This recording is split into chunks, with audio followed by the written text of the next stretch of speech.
엄마와 나를 연결하는 건 이 공부밖에 없다고 생각이 드니까 이 연결고리가 얼마나 싫겠어요.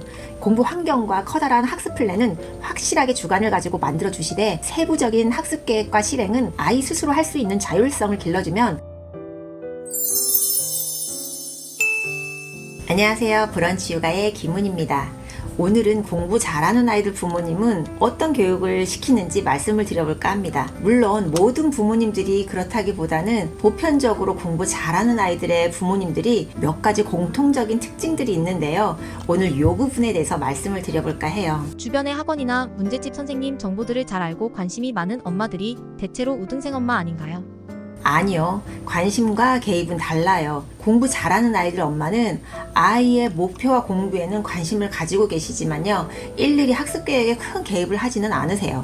아이에게 도움이 될 문제집은 관심을 가지고 함께 골라줄 수는 있지만 하루 계획을 수학 몇 페이지에서 몇 페이지까지 풀고 오늘 영어는 단어 몇 개 외우고 이렇게 일일이 개입하지는 않더라고요. 일단 옆집 엄마 따라서 학원 소개 받아서 보내고 무리지어서 학원 투어하면서 레벨 테스트하고 그러지는 않습니다. 옆집 아이 수준과 성향에 맞는 학원일 뿐이고 내 아이에게는 맞지 않을 수 있기 때문인데요. 문제집을 선택하고 부족한 부분을 학원 도움을 받아야겠다고 생각을 하더라도 아이에 대한 객관화가 참 잘 되어 계세요. 그래서 아이 수준에 맞고 성향에 맞는 학원이나 문제집들을 소신 있게 선택을 하는데요. 직접 방문하고 상담해 보고 꼼꼼하게 선택을 하세요. 그런데 그 다음은 어느 일정 기간 동안 관여를 하지 않으세요.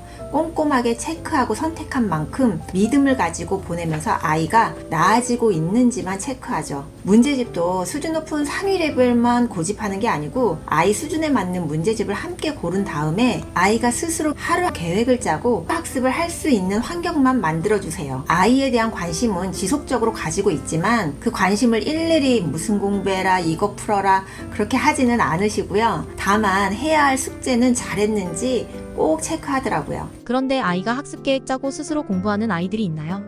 공부 잘하는 걸 싫어하는 아이는 없을 것 같아요. 공부 잘해서 좀 잘난 척 하고 싶어 하는 아이들도 꽤 되거든요. 그런데 그게 잘 안 되니까 힘들고 하기 싫어지는 거죠. 그럼 왜 공부가 그렇게 싫어진 걸까요? 엄마와 나 사이에 이 벽처럼 느껴지는 공부라는 게 떡하니 가로막혀 있어서 그래요. 엄마들의 모든 초점이 공부에 가 있잖아요. 아이와 이 사이에 이 공부라는 공이 있어서 엄마가 공부해 하고 공을 던지면 아이는 그걸 받아요. 그럼 엄마가 아유 잘했어 하고 칭찬을 하잖아요. 예뻐하고요. 그럼 우리 아이가 느끼기에 이게 엄마의 사랑을 받는 길이에요. 다른 거 잘했다고는 칭찬을 잘 하지 않는데 공부는 잘하면 엄청 칭찬을 하거든요. 그런데 엄마가 공부라는 공을 던졌는데 싫다고 쳐내잖아요. 그럼 엄마는 실망하고 속상해하고 슬퍼하고 아빠랑도 내 공부 때문에 막 싸우고 그러면 아이는 이 공부라는 게 내가 되는 거예요. 공부를 열심히 하고 성적이 좋으면 엄마가 너무 좋아하고 집안 분위기도 좋으니까 거기에 자기를 투영하게 되는 거죠. 엄마와 나를 연결하는 건 이 공부밖에 없다고 생각이 드니까 이 연결고리가 얼마나 싫겠어요. 이 공부 때문에 엄마가 자기를 예뻐하기도 했다가 미워하기도 했다가 그러니까 이 공부에 대한 부정적인 생각이 들면 공부를 잘할 수가 없어요. 그럼 아이와 엄마 사이에 있는 이 공부를 어떻게 치워버려야 할까요? 그렇다고 저 멀리 치워버리고 아예 안 할 수는 없잖아요. 가운데 두고 줄다리기를 하지 마시고 서로 같이 바라보는 표적 같은 양궁 정도로 생각을 해보세요. 공부라는 관역을 맞추기 위해서 같이 하나씩 해결해 나가는 팀이 되는 기분을 갖게 하면 엄마는 항상 내 편이라는 생각이 들게 되죠. 정중한 관역을 맞추기 위해서 서로 의논하고 같은 편이 되는 거예요. 내가 공부를 해도 예쁘고 안 해도 예쁘고 공부랑 상관없이 기본적으로 엄마는 날 사랑하고 좋아해 이런 기분이 들게 하는 거예요. 사실이잖아요. 우리가 아이를 사랑하고 예뻐하고 이런 마음은 사실인데 사랑하니까 아이가 조금 더 편한 길을 갔으면 하고 공부를 시키게 되고 그러다 보니 잔소리를 하게 되는 거잖아요. 그런데 이 공부만큼은 시켜서 되는 건 아닌 것 같아요. 설령 된다고 하더라도 초등학교까지지 중학교 가서는 엄마가 시켜서 되지는 않는 것 같더라고요. 왜냐하면 인간은 자율적인 걸 원래 좋아하는데요. 학자들이 아이들이 게임을 좋아하는 원인이 뭘까 연구를 하기 위해서 가설을 세웠는데요. 그게 보상 때문일 거라고 생각을 했다고 해요.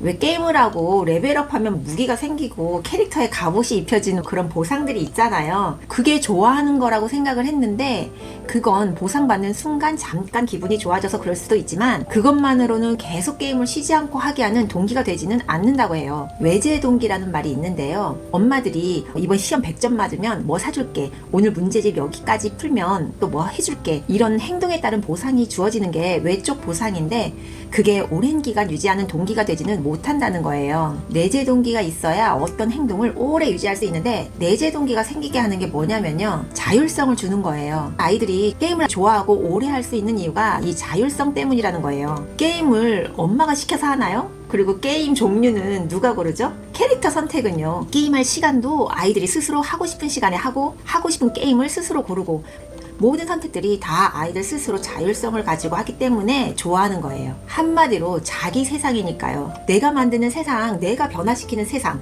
이렇게 자기가 스스로 어떤 행동을 하고 변화하는 걸 보는 게 즐거운 거죠.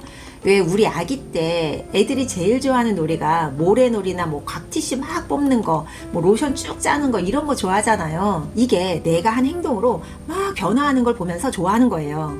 그냥 네모난 사각통 가지고 놀라고 하면 몇 번 이렇게 두드려보고 치워버릴 거예요.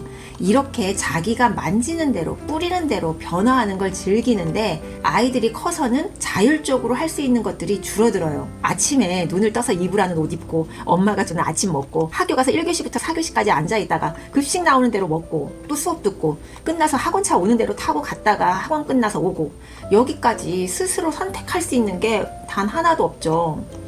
그런데 게임을 켜는 순간은 다 내가 선택하고 내가 하는 대로 움직이고 이게 즐거운 거예요. 어떤 교수님이 그런 말씀을 하셨어요. 아이들이 게임을 절대 안 하게 할 방법이 있다고요. 너무 궁금하죠. 만약에 게임이 학교 과목에 들어가 있으면 안 할 거래요. 진짜 그럴 것 같아요. 게임을 수업 시간에 그것도 정해진 게임만 꼭 해야 하고 레벨 몇 가지 못 올라가면 재시험 봐야 하고 게임의 역사부터 최초의 게임 뭐 막 암기해야 한다면 아이들이 제일 싫어하는 과목이 되지 않을까요? 자율성을 없애면 이렇게 싫어지고 자율성이 주어지면 즐거운 일이 됩니다. 아이들에게 자율성을 조금씩 키워주면 학습도 스스로 계획을 할 수 있을 거예요. 어릴 때 자율적인 선택을 허용하지 않으면 컸을 때 선택권이 주어져도요, 못 골라서 부담스러워해요.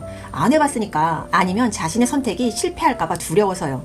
이제까진 엄마가 골라서 선택을 했으니까 별로였을 땐 그냥 화내면 됐거든요. 엄마가 하라고 했는데 이렇게 됐잖아 그러던가, 엄마가 이거 먹으라고 해서 골랐는데 맛 없어 이러던가. 작은 것부터 선택하는 자율성을 한번 키워주세요. 식당에 갔을 때 돈가스 먹을래? 아니면 뭐 짜장면 먹을래? 이게 아니라 메뉴 주고 뭐 먹고 싶은지 골라봐. 아이들이 늘 엄마가 어릴 때 시켜주던 거 먹던 아이들은요, 새로운 시도 하지도 않아요. 돈가스집 가면 돈가스 아니면 우동, 중국집 가면 짜장면 아니면 탕수육이에요. 사실 엄마들이 메뉴도 잘 안 보여주시잖아요. 간단하게 매운 정도나 어떤 음식인지 정도만 말해주고 선택해보게 하세요. 실패하면 어때요? 기껏해야 한 끼 음식이잖아요. 인생에 얼마나 선택할 일이 많은데 메뉴 한번 실패하는 거 괜찮아요. 아침에 학교 가는 옷도요, 온도 정도만 말해주고 스스로 골라보게 해야 이 정도 온도에 이 옷은 덥구나 춥구나 자연스럽게 알게 되죠.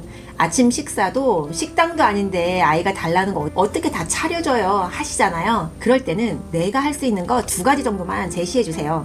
저는 보통 아침에 빵에 과일, 아니 시리얼, 아니면 달걀 프라이, 이 중에 고르라고 하면 아이가 그날 먹고 싶은 대로 고르면 해주거든요. 이 정도는 엄마도 큰 불편 없이 할 수 있는 것 같아요. 아이 공부에도 자율성을 주게 되면 아주 싫은 게 되지는 않을 것 같아요.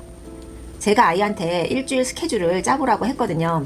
처음 계획할 때만 제가 조언을 해줬어요. 예를 들면 금요일은 아이가 광화문까지 다녀야 하는 스케줄이 있어서 그날은 갔다 오면 저녁이니까 힘들 수 있는 걸 알려줬더니 그날은 스케줄을 아주 비웠고요. 그리고 평일에는 금요일 하는 영어 공부를 위해서 매일 아주 조금씩 20분 정도면 끝낼 수 있는 양을 하더라고요.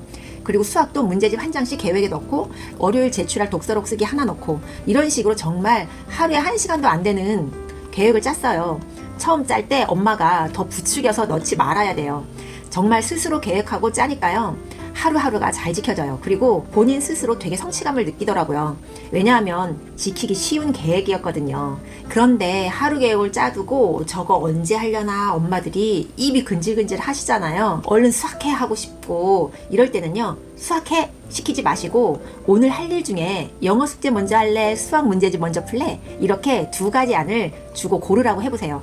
원래 이거 사세요 하면 안 사는데 A랑 B 중에 어떤 걸 하실래요 하면 둘 중 하나를 고르게 되는데 이게 심리학적으로 증명이 되어 있어요.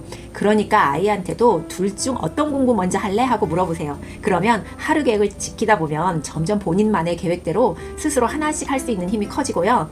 공부가 죽을 만큼 싫은 건 아니라는 생각이 듭니다. 그럼 힘든 공부를 하는 아이들에게 어떻게 위로해주나요?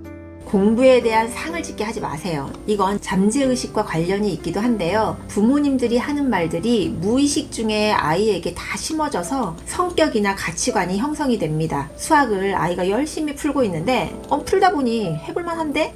이런 생각이 들었는데 엄마가 응원한다고 아이고 수학 너무 힘들지 어렵지 이렇게 말을 하면 수학은 힘들고 어려운 거구나. 내가 그런 걸 이렇게 힘들게 하고 있는 거구나. 이렇게 느껴질 수가 있어요. 그러면서 이렇게 힘든 걸 내가 하는데 엄마 뭐 해줄 건데? 이러기도 하고요.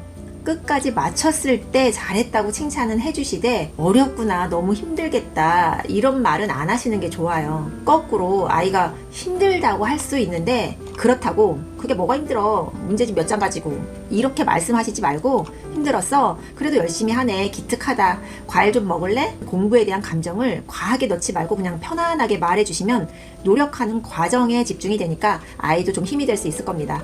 원래 수학이 우리에겐 너무 어렵고 재미없는 과목이잖아요. 그런데 이 수학이 처음 발견이 됐을 때는 놀이였다고 해요. 퍼즐 푸는 것처럼 신기하고 재밌는. 그래서 여러 명이 모이면 수학 문제를 풀면서 생각하고 풀어내면 쾌감을 느끼고 뭐 이런 게 수학이었다고 합니다.